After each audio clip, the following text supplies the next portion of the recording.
Continuous tense. आज हम लोग क्या पढ़ेंगे? टेंस में परफेक्ट कॉन्टिन्यूअस टेंस। अभी हम लास्ट चैप्टर्स में क्या पढ़ चुके हैं? Simple tense, continuous tense and perfect tense. अब हम क्या पढ़ेंगे? Perfect continuous tense. तो प्रेजेंट परफेक्ट कॉन्टिन्यूअस टेंस क्या होता है? The present perfect continuous tense is used to show an action that started at some time in the past and is still continuing। मतलब कि कोई ऐसा टास्क जो start हमारा पास्ट में हुआ हो बट वो अभी भी क्या है? चल रहा है। Time expressions like for, since, how long ये क्या शो करते हैं? These are used in a perfect continuous tense। तो अगर किसी सेंटेंस में फॉर है, सिंस, हाउ लॉन्ग है तो उससे क्या समझ आता है कि हमारा सेंटेंस क्या है? Perfect continuous. We have been living in this house since 2008। ये हमने स्टार्ट कब करा इस घर में रहना? 2008 में, और हम अभी तक इस घर में रह रहे हैं। तो ये कौन सा सेंटेंस हुआ हमारा? Present perfect continuous tense. The gardener has been watering the plants for 2 hours। जो गार्डनर है वो प्लांट्स में पानी दे रहा है कब से? 2 घंटे से। तो how to form these sentences? अभी सेंटेंसेस फॉर्म कैसे होते हैं? तो जब हम क्या लिखते हैं अपना प्रेजेंट परफेक्ट कॉन्टिन्यूअस टेंस, तो सबसे पहले हम लिखते हैं subject.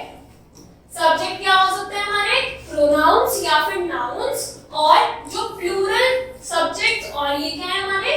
Singular subjects, plus have या has। अब have किसके साथ यूज होता है? have होता है अगर प्लूरल सब्जेक्ट है और I है, और has किसके साथ यूज होता है? जब हमारा जो सब्जेक्ट है वो क्या है? सिंगुलर है। Plus been plus object and plus time. Time मतलब कि फॉर सिंस लगाते हैं और उसके बाद में हम लिखेंगे टाइम की, किस टाइम की हम बात कर रहे हैं। तो ये क्या थे हमारे? ये है प्रेजेंट परफेक्ट कॉन्टिन्यूअस टेंस। सबसे पहले आएगा सब्जेक्ट, उसके बाद में हैव या हैज। हैव आएगा हमारा किनके साथ? प्लूरल, और हैज आएगा singular subject, plus been plus object plus time, मतलब कि फॉर सिंस लगा के हमें टाइम पीरियड बताना है। ये हो गए अफर्मेटिव पॉजिटिव सेंटेंस। अगर इसका हमें नेगेटिव बनाना है तो हैव, हैज और बीन के बीच में हम क्या ऐड कर देते हैं? नॉट ऐड करते हैं to make it negative sentence. उसके बाद में इंटरोगेटिव सेंटेंस। इंटरोगेटिव मतलब कि हम कोई क्वेश्चन पूछ रहे हैं, तो उसमें हैव और हैज पहले आ जाता है, सब्जेक्ट बाद में आता है। तो हैव सब्जेक्ट, बीन ऑब्जेक्ट, उसके बाद में फॉर सिंस प्लस टाइम, और लास्ट में question mark.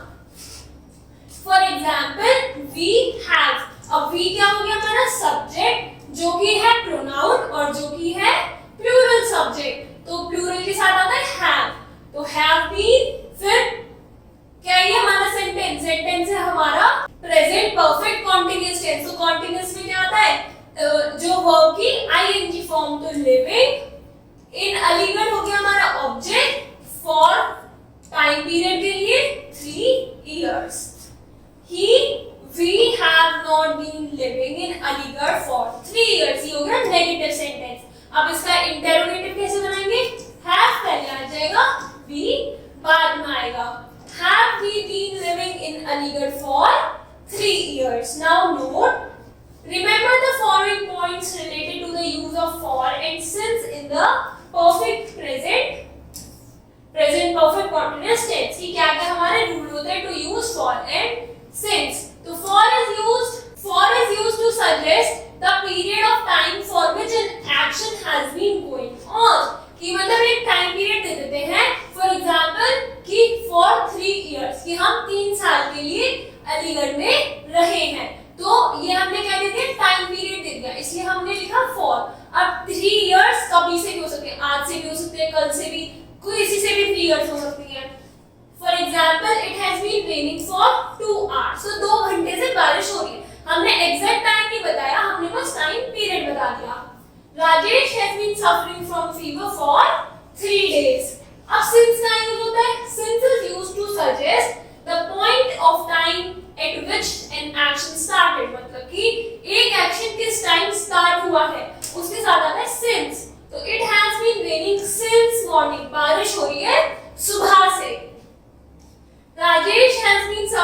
from fever for 3 days। अब क्या है इसमें 3 days की टाइम पीरियड बताया तो for आया है, और अगर हमने स्टार्टिंग पीरियड बताया कि कब से स्टार्ट हुआ है तो since मॉर्निंग, तो उसके साथ आता है since। Now past perfect continuous tense। The past perfect continuous tense is used to show an action that started before a certain point of time in the past and continued till that period। की मतलब कि कोई task जो past में start हुआ है और उस टाइम पे वो क्या है, कंटिन्यूड रहा है। For example, we had been waiting for you since last week, कि हम अब वो जो जिसके बारे में बात हो रही है वो आ चुका है, तो हम उससे कह रहे हैं कि वी हैड बीन वेटिंग, हम तुम्हारा वेट कर रहे थे since last week. The gardener had been watering the plants for 2 hours। जो गार्डनर है वो 2 घंटे से प्लांट्स में पानी दे रहा था। तो हमने क्या ऐड करा, हेड। हेड से क्या पता चल गया कि जो ये हमारा सेंटेंस है that is in which tense, past perfect continuous tense. तो पास्ट परफेक्ट कंटीन्यूअस टेंस कैसे बनते हैं, सबसे पहले आता है सब्जेक्ट प्लस हेड। अब कोई भी हमारा क्या हो, कोई भी हमारा सब्जेक्ट हो, प्लूरल हो, सिंगुलर हो, क्या आएगा, हेड आएगा, प्लस बीन, प्लस उसके बाद में लिविंग। लिविंग क्यों लिखा है, लिविंग हम लिख रहे हैं जो भी सब्जेक्ट है उसकी ING form. ING form, verb की कौन सी फॉर्म होनी चाहिए, ING form, plus object, plus for since, और उसके बाद में टाइम। तो अब जैसे इसमें लिखा है हैव और हैज, तो ये किसकी बात हो रही है, ये हो रही है हमारी प्रेजेंट टेंस की। बट हैड लिखा है तो किसकी बात हो रही है, पास्ट टेंस की। For example, the children had been swimming in the river since 2 o'clock। The children had not been मतलब negative sentence, swimming in the river since 2 o'clock। Had the children, अब क्या करा हमने, द चिल्ड्रन को had की place पे रख दिया, हेड को पहले लगा दिया, तो had the children been swimming in the river since 2 o'clock question mark. तो ये था हमारा interrogative sentence. Now future perfect continuous tense. अब किसकी बात कर रहे हैं हम, फ्यूचर टेंस की बात कर रहे हैं। तो the future perfect continuous tense is used to show an action that will be in progress over a period of time and will end in future. मतलब कि इसमें हम बात क्या कर रहे हैं, इसमें हम बात कर रहे हैं फ्यूचर की, जो टास्क है वो फ्यूचर में स्टार्ट होगा और फ्यूचर में खत्म होगा। By next month we shall have been living in Aligarh for 3 years। तो हमने यहाँ पे टाइम पीरियड दे दिया कि कब की बात कर रहे हैं, by next month. By 9 AM they will have been reading Hindi for 2 hours। Now इसमें शैल और विल यूज हो रहा है, उससे हमें पता चल रहा है सेंटेंसेस में फ्यूचर टेंस में। तो ये सेंटेंसेस हमारे फॉर्म कैसे होंगे, सबसे पहले हम लिखेंगे सब्जेक्ट।